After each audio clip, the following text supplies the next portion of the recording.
नमस्कार मित्रों, आप सभी का एक बार पुनः बहुत बहुत स्वागत है। मित्रों, आज हम चर्चा करेंगे राष्ट्रपति की क्षमादान संबंधी जो शक्ति है। आज हम इसी विषय पर चर्चा करेंगे। आज हम देखेंगे कि भारत के महामहिम को संविधान के अंतर्गत जो क्षमादान की शक्ति आर्टिकल 72 के अंतर्गत दी गई है, उसका क्या महत्व है, उस शक्ति का इस्तेमाल राष्ट्रपति कैसे करते हैं और ये शक्ति जो उन्हें दी गई है तो वो इस शक्ति के तहत क्या क्या कर सकते हैं, उसका जो प्रैक्टिकल एप्लीकेशन है, इन तमाम सारे बिंदुओं पर आज हम चर्चा करेंगे। क्योंकि आपने किताबों में, बहुत सारी किताबों में, वेयर एक्ट में आपने पढ़ा होगा कि भारत के महामहिम को जो क्षमादान संबंधी शक्ति दी गई है उसमें जो दंड है उसको माफ करने, उसका प्रविलंबन करने, विराम, परिहार और लघुकरण की जो शक्ति है, तो इसको आपने पढ़ा बहुत होगा। लेकिन इसका जो प्रैक्टिकल एप्लीकेशन है, क्षमा का क्या मतलब होता है, प्रविलंबन क्या क्या मतलब होता है, विराम, परिहार, लघुकरण का मतलब क्या होता है, इसे आज हम उदाहरण के माध्यम से आपको समझाएंगे, जो कि बहुत ही जरूरी है। किताबों में आपने बहुत पढ़ा होगा, लेकिन आज हम इसके प्रैक्टिकल एप्लीकेशन को देखेंगे, उदाहरण के साथ देखेंगे कि इन सब में क्या अंतर है, किसका क्या मतलब होता है। तो मित्रों, जो ये राष्ट्रपति की जो शक्ति है, जो संविधान के तहत भारत का एकमात्र ऐसा पदाधिकारी है, भारत का राष्ट्रपति, जिसे जो मृत्युदंड होता है उसे माफ करने का अधिकार है, उसे क्षमा करने का अधिकार है। सिर्फ और सिर्फ एक प्राधिकारी है, वो राष्ट्रपति है। इसके अलावा पूरे के पूरे भारत के संवैधानिक व्यवस्था में, भारत के संविधान में किसी भी प्राधिकारी को यह शक्ति नहीं दी गई है, किसी भी पदाधिकारी को यह शक्ति प्रदान नहीं की गई है कि वो किसी व्यक्ति, किसी अपराधी के मृत्युदंड को माफ कर सके, उसे क्षमा कर दे। तो ये शक्ति सिर्फ और सिर्फ राष्ट्रपति को ही दी गई है। आखिर में राष्ट्रपति को दी गई है तो क्यों दी गई है? क्योंकि भारत में जो इकहरी न्यायपालिका की व्यवस्था है, भाई वो जिला न्यायालय है, जिला न्यायालय से छोटे भी न्यायालय होते हैं, फिर हमारे हाई कोर्ट्स हैं, फिर सुप्रीम कोर्ट है। तो इतनी लंबी एक विधिक प्रक्रिया होने के बावजूद जहां पर मृत्युदंड जो दिया जाता है तो उसमें गलतियां लगभग ना के बराबर होती हैं, उसके बावजूद भारत के महामहिम को यह शक्ति क्यों प्रदान की गई, उसका क्या इंपॉर्टेंस है, क्यों दिया गया है, उसके पीछे का क्या दर्शन है, क्यों महामहिम को ही यह शक्ति दी गई है। तो इन तमाम सारे बिंदुओं पर आज हम चर्चा करेंगे। तो जो भारत के राष्ट्रपति को यह क्षमादान संबंधी शक्ति दी गई है, तो इसका उल्लेख भारत का संविधान का अनुच्छेद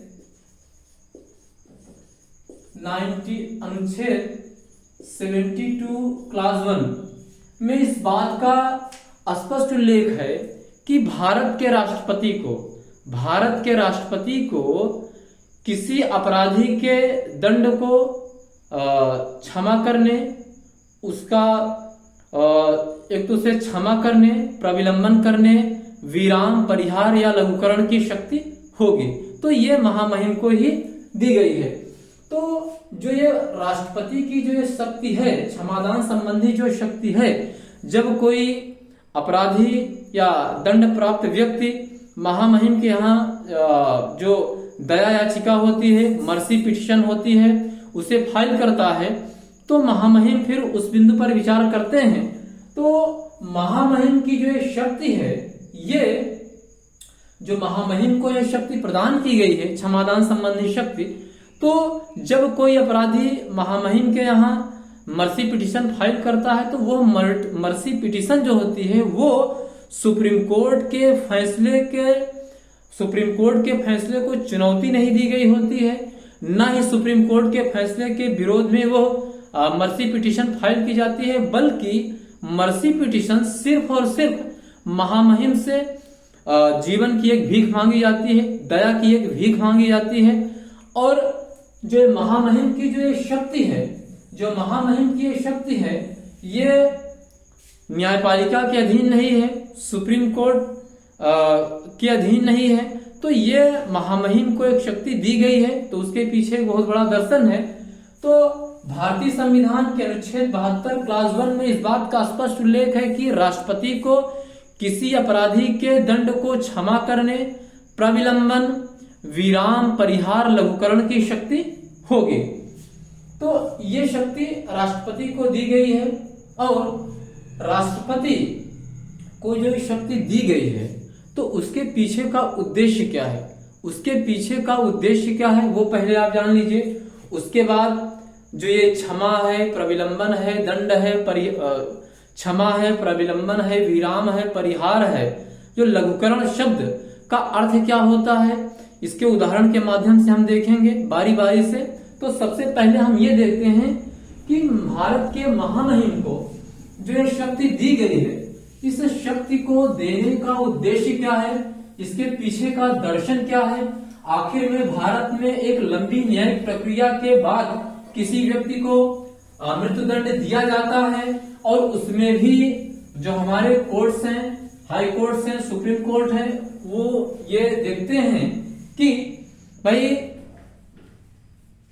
कोई भी निर्दोष, बहुत सारे मतलब कि जो अपराधी हैं भाई संदेह का लाभ देकर उनको छोड़ दिया जाता है, और उसमें ये देखा जाता है कि भाई अपराधी छूट जाए लेकिन किसी भी निर्दोष व्यक्ति को दंड ना मिले, उसे मृत्युदंड न दिया जाए। जहां पर इतनी सावधानी बरती जाती है, और जहां की जो भारत का सुप्रीम कोर्ट है उसके जो निर्णय रहे हैं, उसका जो न्यायिक इतिहास रहा है, अपने आप में बहुत ही सराहनीय और बड़ा ही एक मतलब गौरवान्वित करने वाला विषय रहा है। तो वहां पर इतनी सफाई के बावजूद, जहां पर किसी व्यक्ति को मृत्युदंड दिया जाता है, उसके बावजूद भारत के महामहिम को यह शक्ति दी गई है। तो क्यों दी गई है, तो उसके पीछे उद्देश्य क्या है, दर्शन क्या है, ये आप जान लीजिए। देखिए राष्ट्रपति को जो शक्ति दी गई है उसके पीछे का उद्देश्य ये है कि यदि न्यायपालिका द्वारा किसी प्रकार की मतलब कि जो न्यायपालिका द्वारा जो निर्णय दिए जाते हैं उसमें किसी प्रकार की यदि कोई त्रुटि हो, गलती हो या कोई भूल हो गई हो, तो उस भूल को सुधार दिया जाए ताकि किसी निर्दोष व्यक्ति को मृत्युदंड जैसी सजा न भोगनी पड़े। तो इसके पीछे का उद्देश्य सिर्फ यही है कि अगर न्यायपालिका ने किसी व्यक्ति को मृत्युदंड दिया है तो कहीं उसमें कोई गलती, कोई त्रुटि, कोई भूल, कोई लैप्सेस तो नहीं हो गए हैं, तो उन गलतियों को, भूलों को सुधार दिया जाए। इसी उद्देश्य से राष्ट्रपति को यह शक्ति दी गई है। भाई देखिए, न्यायपालिका जब किसी को मृत्युदंड देती है तो उसमें तमाम सारी सावधानियों को बरता जाता है, उसके बावजूद भी त्रुटि की, भूल की संभावना रहती है, क्योंकि न्यायपालिका में जो निर्णय आते हैं, न्यायपालिका में जब किसी विषय पर निर्णय आते हैं तो भाई न्यायपालिका जो है साक्ष्यों के बंधन से बंधा होता है। तो किसी भी मुकदमे में, किसी भी विषय में न्यायपालिका साक्ष्यों और गवाहों के आलोक में, उनके मतलब जो साक्ष्य है, जो गवाह हैं, जो सबूत हैं, जो गवाह हैं, उन्हीं के आलोक में क्या सही है, क्या गलत है, इसी के आधार पर फैसला दिया जाता है। तो भाई हो सकता है कि जो जिस मुकदमे में न्यायपालिका ने मृत्युदंड दिया है तो उस मुकदमे के संबंध में जो तथ्य न्यायपालिका के सामने आए हैं, हो सकता है कि उसमें से कुछ ऐसे तथ्य हैं जो न्यायपालिका के सामने नहीं आ पाए हैं, या मान लीजिए जो तथ्य न्यायपालिका के सामने आए हैं उन्हें ठीक से प्रस्तुत नहीं किया जा सका, उस पर सही से जिरह बहस नहीं हो पाई है, या मान लीजिए कि किसी विषय में न्यायपालिका जब निर्णय दे देती है तो उसके बाद बहुत सारी चीजें घटित होती हैं या बहुत सारे तथ्य प्रकाश में आते हैं। तो इस प्रकार की जो संभावना है, इस प्रकार की जो त्रुटि की, गलती की, भूल की संभावना है, तो उन भूलों को, त्रुटियों को सुधार दिया जाए। इसीलिए महामहिम को इतनी बड़ी शक्ति दी गई है ताकि अगर न्यायपालिका से भूलवश कोई गलती हो गई हो तो उस गलती को सुधार दिया जाए। तो इसके पीछे सिर्फ यही उद्देश्य है।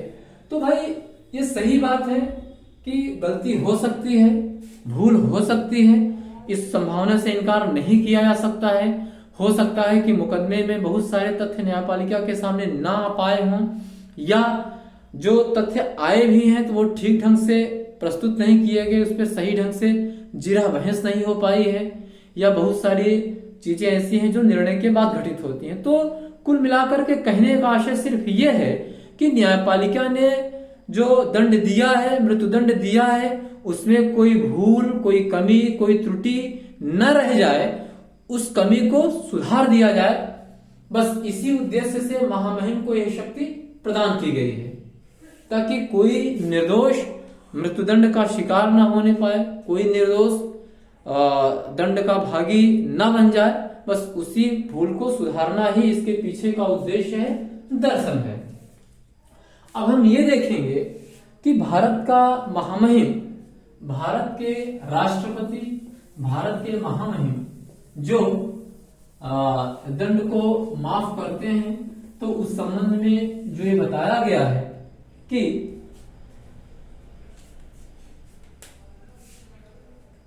किसी अपराधी के अपराध को राष्ट्रपति क्षमा कर सकते हैं, उसका प्रविलंबन कर सकते हैं, विराम कर सकते हैं, परिहार कर सकते हैं और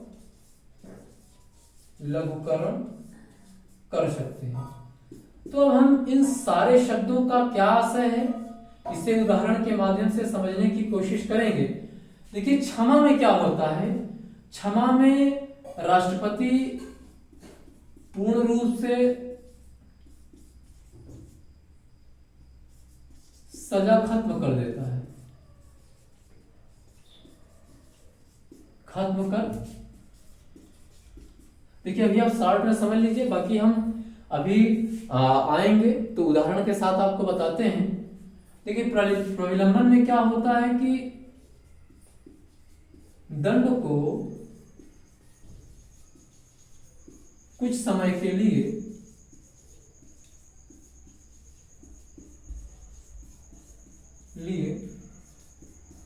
रोक दिया जाता है या उसको टाल दिया जाता है।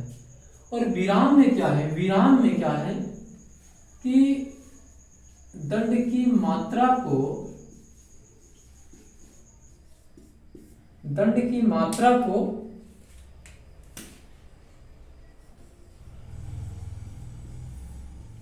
कम कर दिया जाता है परिस्थितियों के आलोक में।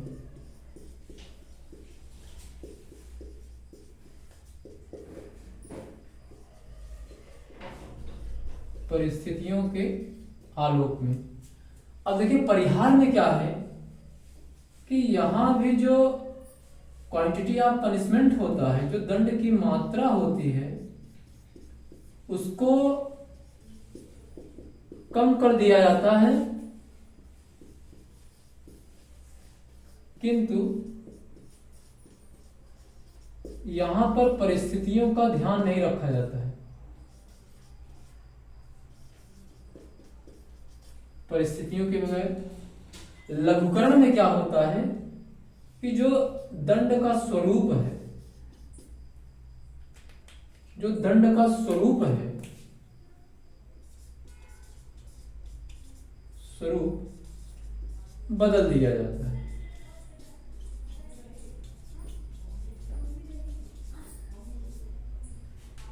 देखिए, ये बहुत ही अच्छा क्वेश्चन बन सकता है।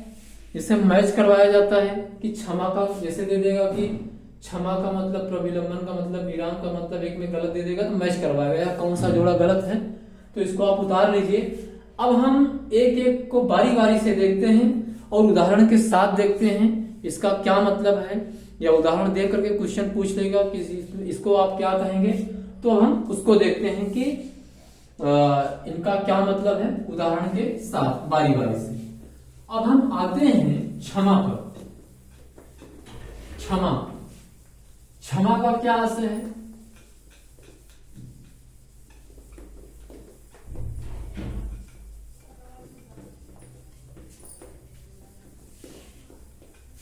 देखिए क्षमा का आशय ये है कि देखिए जब भारत का राष्ट्रपति किसी अपराधी के मृत्युदंड को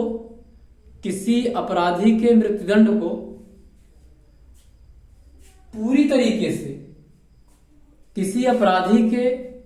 दंड को पूरी तरीके से माफ कर देता है, समाप्त कर देता है, और ऐसा माना जाता है, अपराधी को ऐसा लगेगा कि जैसे उसने कोई अपराध किया ही नहीं है, उसे किसी भी प्रकार का दंड दिया ही नहीं गया। अर्थात जहां पर राष्ट्रपति अपराधी के दंड को पूरी तरीके से माफ कर देता है तो उसे हम क्षमादान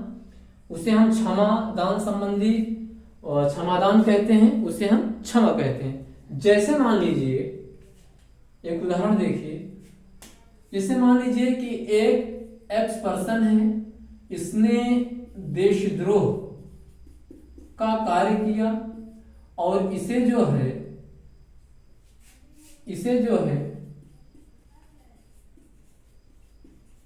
मृत्युदंड की सजा दी गई, या आजीवन कारावास की सजा दी गई, या 20 वर्ष की सजा दी गई, जो भी है। तो उसमें राष्ट्रपति क्या करेगा कि इनके सजा को जब ये प्रेसिडेंट महोदय के यहाँ, राष्ट्रपति के यहाँ मर्सी पिटीशन फाइल करेंगे तो उन पर विचार किया जाएगा, देखा जाएगा, समझा जाएगा और उसके बाद इसे माफ कर दिया जाएगा। तो इसका मतलब ये हुआ कि जैसे अपराधी ने कोई अपराध किया ही नहीं है। तो ये हो गया क्षमा, इसे हम क्षमा कहेंगे।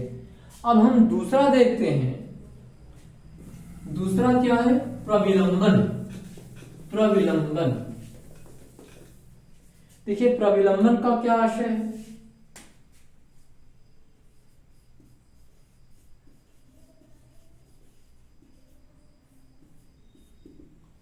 देखिए प्रविलंबन का आशय यह है कि जब राष्ट्रपति किसी अपराधी के दंड को कुछ समय के लिए अस्थायी रूप से रोक देता है, टाल देता है, उसे निलंबित कर देता है, तो उसे कहा जाता है प्रविलंबन। अब देखिए उदाहरण देखिए इस संबंध में, जैसे मान लीजिए कि वाई नाम का एक पर्सन है, उसने कोई अपराध किया, उसे मान लीजिए कि मृत्युदंड दिया गया है और मृत्युदंड की तारीख निश्चित की गई है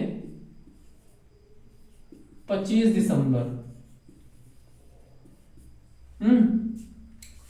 अब 25 दिसंबर निश्चित की गई है और इत्तेफाक से, अब भाई 25 दिसंबर ईसाइयों का त्योहार होता है, पूरे विश्व में मनाया जाता है, भारत में भी मनाया जाता है, और अपराधी जो है वो ईसाई धर्म को मानने वाला है और उसकी जो डेथ है, मतलब उसका जो मृत्युदंड है, उसको सुप्रीम कोर्ट ने 25 दिसंबर को फिक्स कर दिया कि इनको फांसी दी जानी है। तो ऐसी स्थिति में इस एक्स पर्सन के द्वारा महामहिम के यहां, तो ऐसी स्थिति में इस एक्स पर्सन के द्वारा महामहिम के यहाँ एक मर्सी पिटीशन फाइल की जाती है और ये गुहार लगाई जाती है कि महामहिम 25 तारीख को हमारा त्योहार है, विश्व का इतना बड़ा त्योहार है, हम ये जो त्योहार है इसको अपने परिवार के साथ मनाने की हमारी इच्छा है, अतः आप इस पर ध्यान दीजिए। तो ऐसी स्थिति में क्या होगा कि राष्ट्रपति महोदय क्या करेंगे, इन तमाम सारी चीजों को आलोक में रखते हुए, इन तमाम सारी चीजों को ध्यान में रखते हुए क्या करेंगे कि जो फांसी की जो डेट है उसको मान लीजिए बढ़ा करके 20 जनवरी कर देते हैं, 20 जनवरी कर देते हैं। तो देखिए यहां पर क्या है कि मृत्युदंड की सजा निश्चित थी 25 दिसंबर को और इन्होंने वो त्योहार वाला कारण बताया, अपनी इच्छा जाहिर की। तो राष्ट्रपति ने क्या किया कि उस सजा को कुछ समय के लिए क्या किया, रोक दिया, टाल दिया, उसे निलंबित कर दिया कुछ समय के लिए, अस्थायी रूप से तो टाल दिया। अब देखिए यहां पर क्या हुआ कि राष्ट्रपति ने ना तो सजा को माफ किया, ना ही सजा की मात्रा कम किया, मतलब जो दंड है, दंड की मात्रा कम नहीं किया, और ना ही दंड के स्वरूप में कोई बदलाव लाया, बल्कि सिर्फ और सिर्फ सजा को कुछ समय के लिए रोक दिया, टाल दिया, उसे निलंबित कर दिया बस। और सजा को ना तो खत्म किया, मतलब ना ही उन्हें क्षमा प्रदान किया, ना तो दंड की मात्रा में कमी किया, और ना ही दंड के स्वरूप में बदलाव किया। तो ये हो गया आपका प्रविलंबन। अब तीसरा आपका आता है विराम। क्या आता है, विराम। देखिए विराम का क्या आशय है,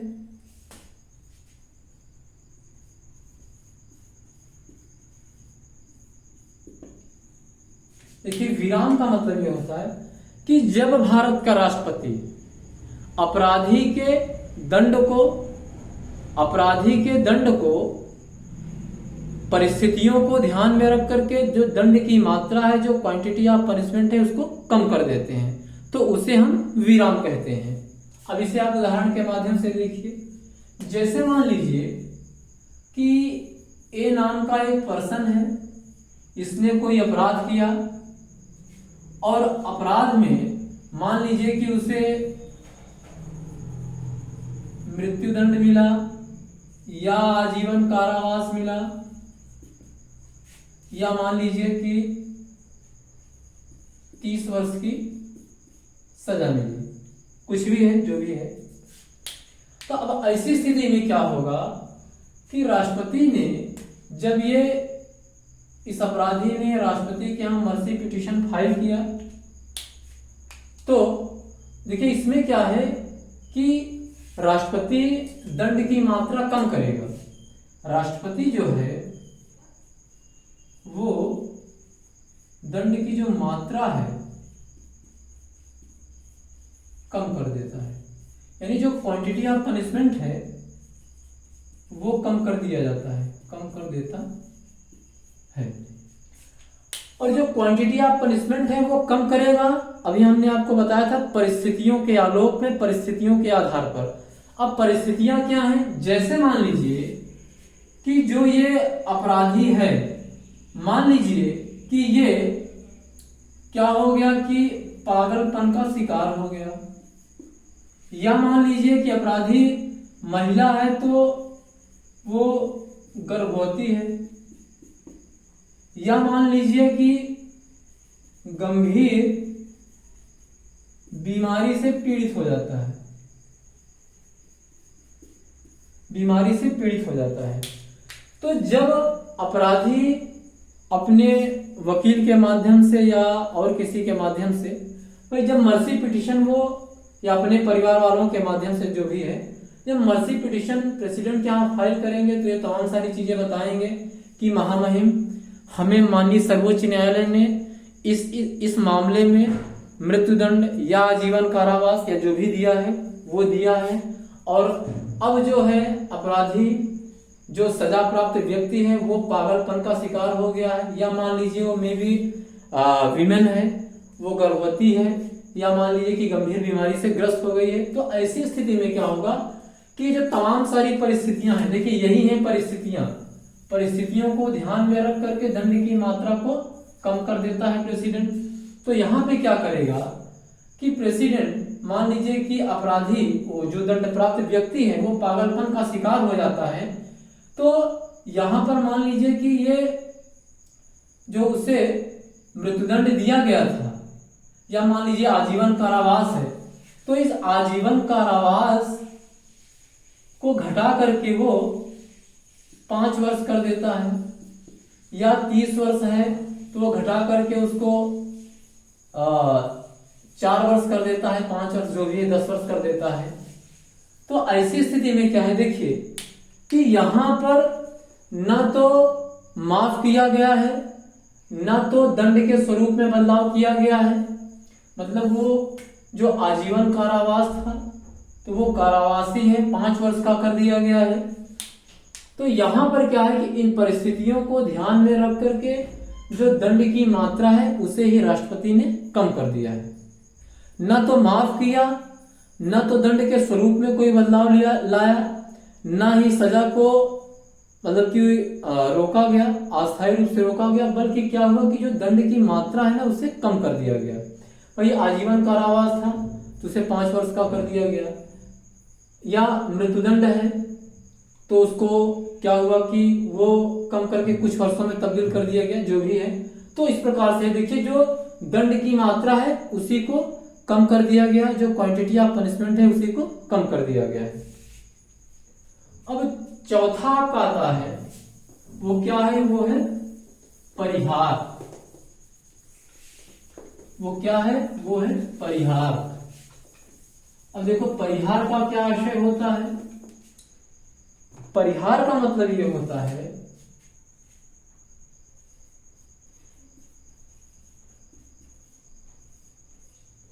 देखिए परिहार का मतलब ये होता है कि जब भारत का राष्ट्रपति अपराधी के दंड जो अपराधी को दंड मिला है उस दंड की मात्रा को कम कर देता है, परिस्थितियों के बगैर किसी भी परिस्थिति को ध्यान में नहीं रखता है। जैसे कि मान लीजिए कि वो पागलपन का शिकार हो गया है या वो गंभीर बीमारी से पीड़ित है, इस प्रकार की वहां पर कोई परिस्थितियां नहीं होती हैं, बस सिर्फ और सिर्फ वो दंड की मात्रा को कम कर देता है। तो जो अपराधी का जो पहले का ट्रैक रिकॉर्ड है उसको ध्यान में रख करके वो करता है। जैसे मान लीजिए कि पी नाम का कोई पर्सन है, इसे जो है सुप्रीम कोर्ट ने या न्यायालय ने मान लीजिए कि आजीवन कारावास दिया है किसी अपराध में, या मान लीजिए कि आजीवन कारावास है या 30 वर्ष का सश्रम कारावास है, सश्रम कारावास है।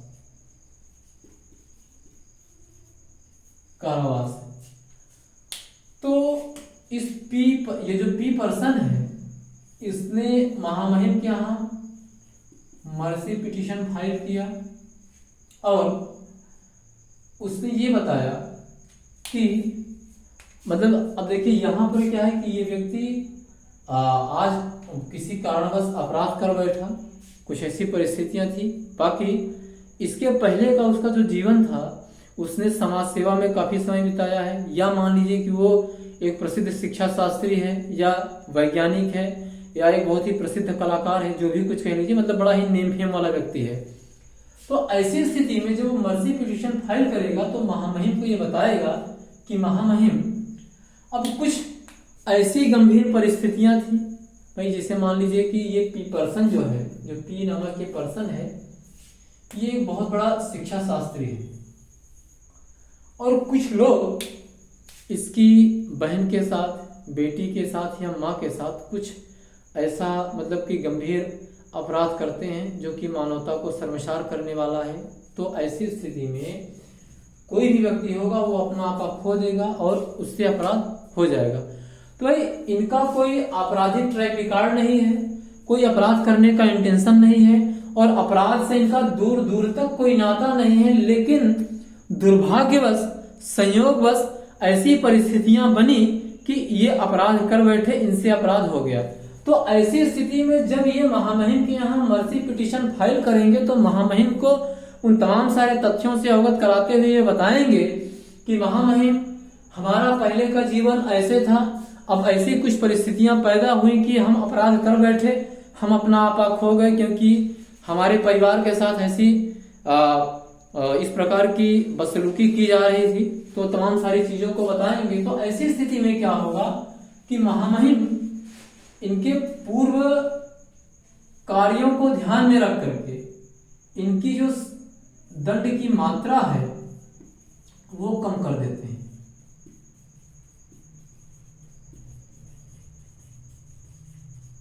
कम कर देते हैं।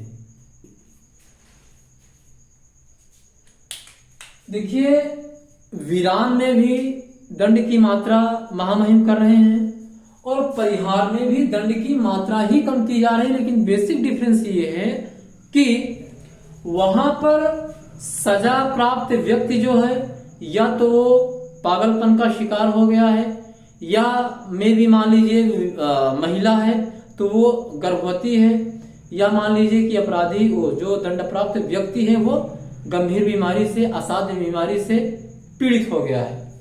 तो वहां इस प्रकार की जो परिस्थितियां हैं उनको आलोक में रख करके महामहिम दंड की मात्रा को कम कर रहे हैं। लेकिन यहां पर क्या है, परिहार में क्या है, परिहार में भी दंड की मात्रा ही कम की जा रही है, लेकिन यहाँ जो सजा प्राप्त व्यक्ति है वो बिल्कुल स्वस्थ है, वो पागलपन का शिकार नहीं है, वो गंभीर बीमारी से पीड़ित नहीं है, बल्कि दंड की जो क्वांटिटी ऑफ पनिशमेंट है उसको जो कम किया जा रहा है, उस क्वांटिटी ऑफ पनिशमेंट जो कम किया जा रहा है उसका आधार क्या है, उसका आधार है दंड प्राप्त व्यक्ति का जो पहले का अच्छा कार्य है, जो सामाजिक कार्य है, जो समाज सेवा में उसने समय बिताया है। तो उन चीजों को ध्यान में रख करके यहाँ पर जो दंड की मात्रा है वो कम की जा रही है। अपराधी जो दंड प्राप्त व्यक्ति है वो बिल्कुल स्वस्थ है, हष्ट पुष्ट है, बिल्कुल एकदम से मतलब मानसिक रूप से स्वस्थ है, शारीरिक रूप से स्वस्थ है, लेकिन यहाँ दंड की मात्रा को जो कम करने का अधिकार है उसके जो पहले के अच्छे कार्य हैं, जो सामाजिक कार्य हैं, उसको ध्यान में रख करके किया जा रहा है।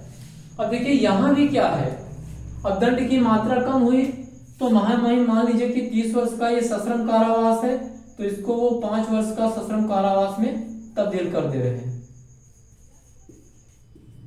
हैं। अब देखिए यहां पर क्या है कि महामहिम ना तो सजा को माफ कर रहे हैं, ना सजा को प्रविलंबित कर रहे हैं, ना ही क्या है कि जो दंड का स्वरूप है उसमें भी कोई बदलाव नहीं ला रहे हैं। अब देखिए दंड के स्वरूप का बदलाव का मतलब ये हुआ कि जैसे मान लीजिए कि ये 30 वर्ष का सश्रम कारावास है, मतलब कि अपराधी 30 वर्ष तक जेल में रहेगा तो वो जेल अधीक्षक द्वारा जो भी कार्य सौंपा जाएगा, निराई गुड़ाई, पशुओं को चारा डालना, या जो भी वहां पे जो जेल के अंदर कार्य होंगे वो कार्य मतलब उन्हें जेल प्रशासन के द्वारा जो कार्य सौंपा जाएगा तो वो कार्य करेंगे, उस कार्य को करने से वो डिनाई नहीं कर सकते हैं। तो सश्रम कारावास का मतलब क्या हुआ कि श्रम के साथ कारावास। तो दंड के स्वरूप, अभी जैसे मैं बात कर रहा हूं कि दंड के स्वरूप के बदलाव का मतलब ये हुआ कि जैसे ये जो है 5 वर्ष जो है वो सामान्य कारावास कर दे।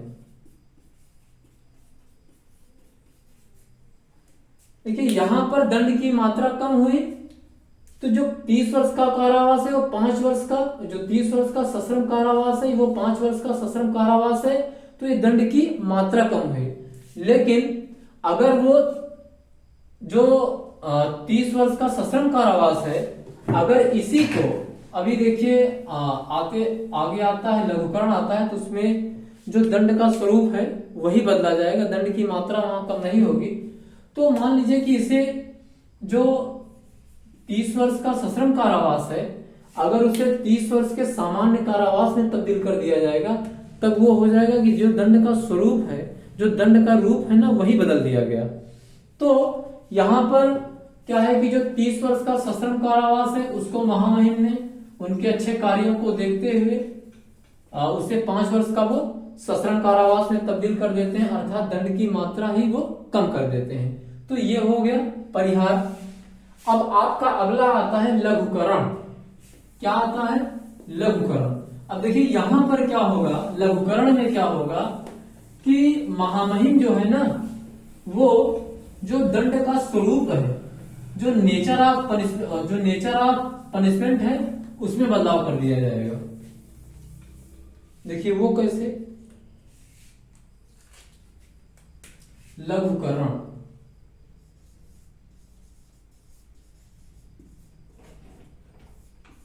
लघुकरण। देखिए लघुकरण का मतलब ये होता है कि जब भारत का राष्ट्रपति दंड प्राप्त व्यक्ति के अपराध को, दंड प्राप्त व्यक्ति के दंड का जो स्वरूप है उसको बदल देता है तो उसे हम लघुकरण कहते हैं। मतलब मान लीजिए कि ये एक्स नामक एक पर्सन है, उसने कोई अपराध किया और उस अपराध के वजह से उसे मान लीजिए कि मृत्युदंड मिला या उसे मृत्युदंड दे दिया गया या उसे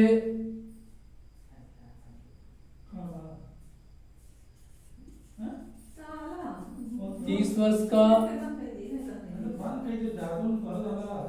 सश्रम कारावास मिल गया, कारावास दे दिया गया, जो भी है। तो यहां पर क्या होगा कि जो एक्स पर्सन है वो महामहिम के यहाँ मर्सी पिटीशन फाइल करेगा और वो तमाम सारी चीजों को बताते हुए वो मर्सी पिटीशन फाइल की जाती है। तो ऐसी स्थिति में क्या होगा कि राष्ट्रपति क्या करेगा कि जो दंड का स्वरूप है, जो दंड का स्वरूप है वही बदल देता है।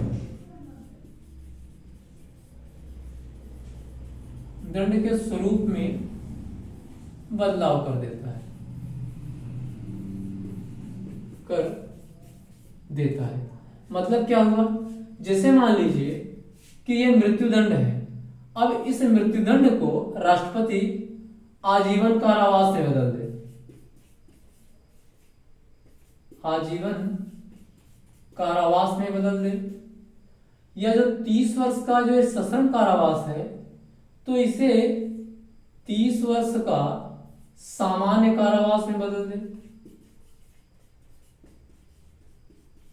कारावास में बदल दे। अब देखिए कि राष्ट्रपति ने अपराधी को, दंड प्राप्त व्यक्ति को ना ही क्षमा किया, ना ही दंड को प्रविलंबित किया, ना विराम हुआ, ना परिहार हुआ, क्या हुआ, लघुकरण हुआ। अर्थात जो दंड का स्वरूप है उसको राष्ट्रपति ने बदल दिया। मतलब मृत्युदंड था तो उसको आजीवन कारावास में बदल दिया गया, 30 वर्ष का सश्रम कारावास था तो 30 वर्ष का सामान्य कारावास कर दिया गया। तो यहां पर क्या हुआ कि जो दंड का स्वरूप है, जो नेचर ऑफ पनिशमेंट है, उसमें बदलाव कर दिया गया।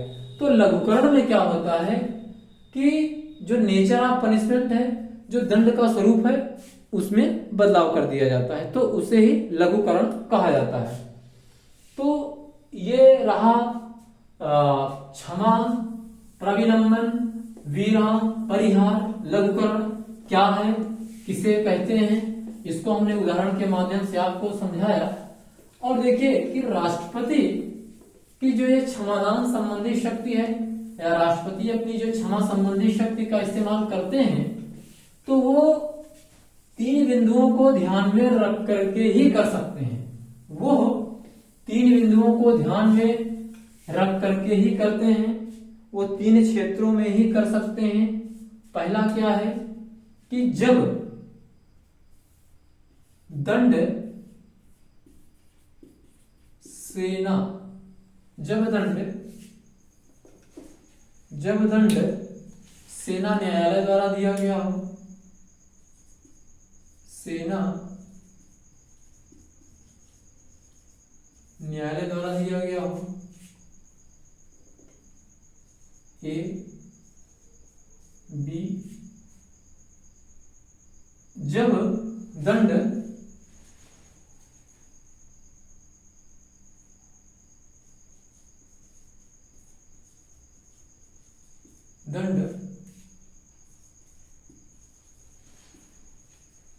संघीय विषय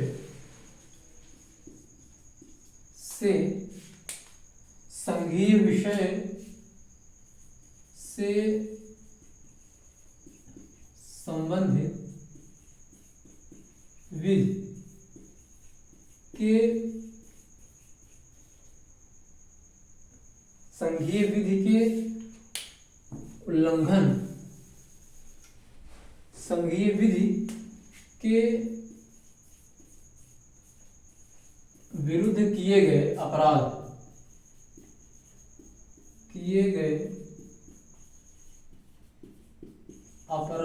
के संबंध में दिया गया हो और सी जो है ये कह रहा है कि जब दंड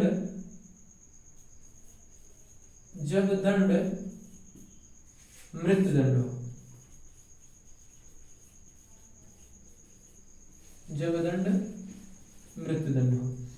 तो राष्ट्रपति अपनी जो क्षमा संबंधी शक्ति का इस्तेमाल करता है तो वो इन 3 क्षेत्रों में ही कर सकता है। वो तभी कर सकता है जब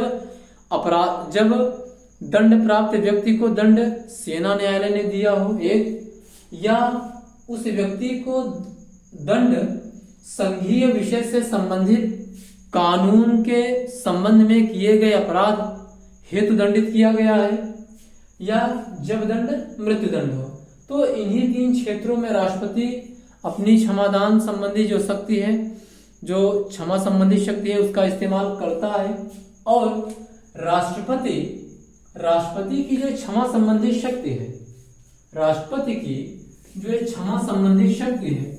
इस क्षमा संबंधी शक्ति को जो सुप्रीम कोर्ट इस क्षमा संबंधी शक्ति की समीक्षा नहीं कर सकता है।